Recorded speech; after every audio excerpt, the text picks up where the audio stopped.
Hello students, welcome to my channel. आज मैं आप सभी को चैप्टर नंबर 3 मैट्रिसेस की एक्सरसाइज 3.1 का क्वेश्चन नंबर 7 करवाने जा रही हूँ। हमें दिया है find the values of A, B, C and D from the equation.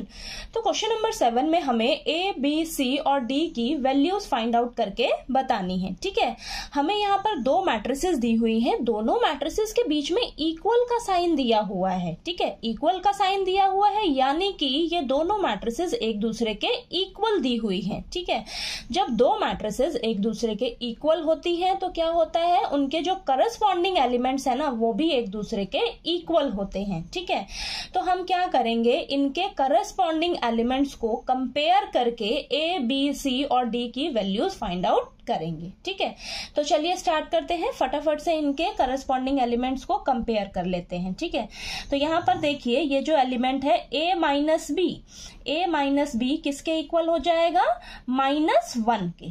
ठीक है, अब यहां पर 2a प्लस सी किसके इक्वल हो जाएगा, 5 के। ठीक है, अब यहां पर 2a माइनस बी ये वाला एलिमेंट 0 के इक्वल हो जाएगा। ठीक है, और यहां पर 3c plus D, 3c plus D किसके इक्वल हो जाएगा, 13 के। ठीक है, अब ये आपके पास इक्वेशन बन गई है। ठीक है, तो इन इक्वेशन को हम ना नाम दे देते हैं और नाम देकर फिर इन्हें हम सॉल्व कर लेते हैं। ठीक है, तो यहाँ पर देखिए ए बी इन दोनों इक्वेशंस में है, तो इन दोनों इक्वेशंस को पहले हम सॉल्व कर लेते हैं। तो इसको नाम देते हैं ये फर्स्ट इक्वेशन और ये सेकेंड इक्वेशन। ठीक है, ये हो जाएगी हमारी थर्ड इक्वेशन और ये हो जाएगी हमारी फोर्थ इक्वेशन। ठीक है, तो चलिए हम फर्स्ट और सेकंड इक्वेशन को सॉल्व कर लेते हैं, क्योंकि यहाँ पर देखिए इसमें इस इक्वेशन में ए और बी है और यहाँ पर भी इस इक्वेशन में ए और बी है। ठीक है, तो इन दोनों इक्वेशंस को हम सॉल्व करते हैं।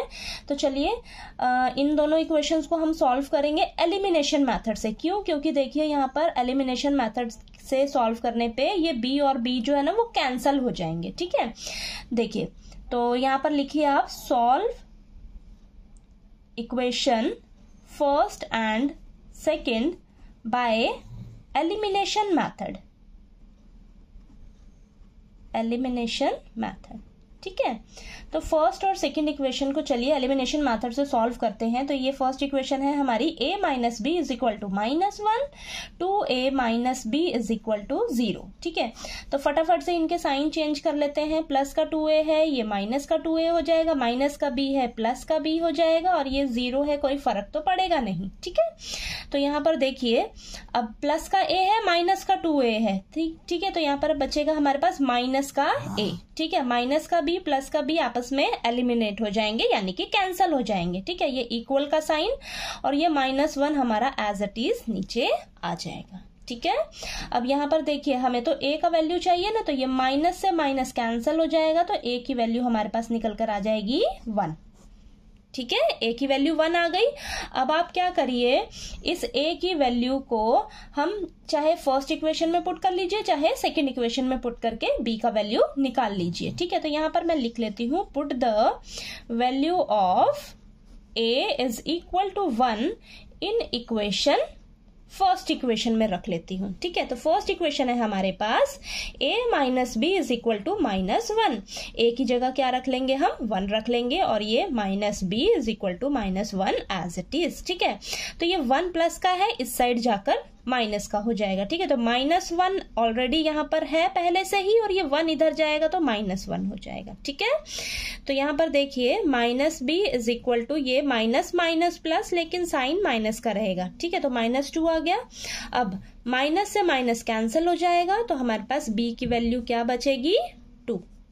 ठीक है, तो b की वैल्यू हमारे पास क्या आ गई, 2 निकल कर आ गई। ठीक है, अब यहाँ थर्ड और फोर्थ इक्वेशन को देखते हैं हम। हमारे पास a और b का वैल्यू तो निकल गया, अब c और d का वैल्यू निकालना है हमें। ठीक है, तो यहाँ पर देखिए आपके पास जो थर्ड इक्वेशन दे रखी है क्या दी हुई है, 2a plus C is equal to 5।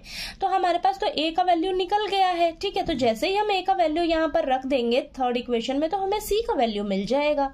ठीक है, तो यहाँ पर आप लिखिए, put the value of a is equal to 1 in equation third equation क्या है हमारे पास, 2a plus C is equal to 5। ठीक है, a की जगह हम क्या रखेंगे अब 1। ठीक है, बाकी सभी को एज इट इज लिख लीजिए, ठीक है। तो यहाँ पर आ जाएगा 2 plus C is equal to 5, यानी कि C is equal to 5 plus का 2 है, इधर जाकर माइनस का 2 आ जाएगा। तो आपके पास देखिए सी का वैल्यू क्या निकल कर आ जाएगा, 5 में से 2 माइनस करेंगे तो 3 आ जाएगा, ठीक है। तो सी की वैल्यू हमारे पास क्या निकल कर आ गई, 3, ठीक है। अब फोर्थ इक्वेशन को देखिए ध्यान से, हमारे पास ए बी सी की वैल्यू निकल कर आ गई, अब हमें डी का वैल्यू चाहिए। तो फोर्थ इक्वेशन में हमें सी की वैल्यू मिल गई ना, सी की वैल्यू अब हम अगर फोर्थ इक्वेशन में रख देंगे तो हमें डी का वैल्यू मिल जाएगा, ठीक है। तो यहां पर लिखिए आप, put the value of C is equal to 3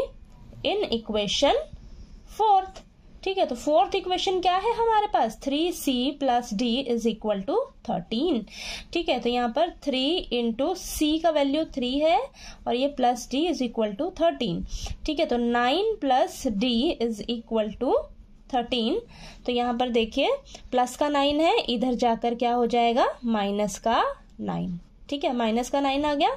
तो यहाँ पर हमारे पास डी की वैल्यू क्या निकल कर आ जाएगी, 13 में से 9 को माइनस करेंगे तो क्या आ जाएगा हमारे पास, 4 निकल कर आ जाएगा, ठीक है।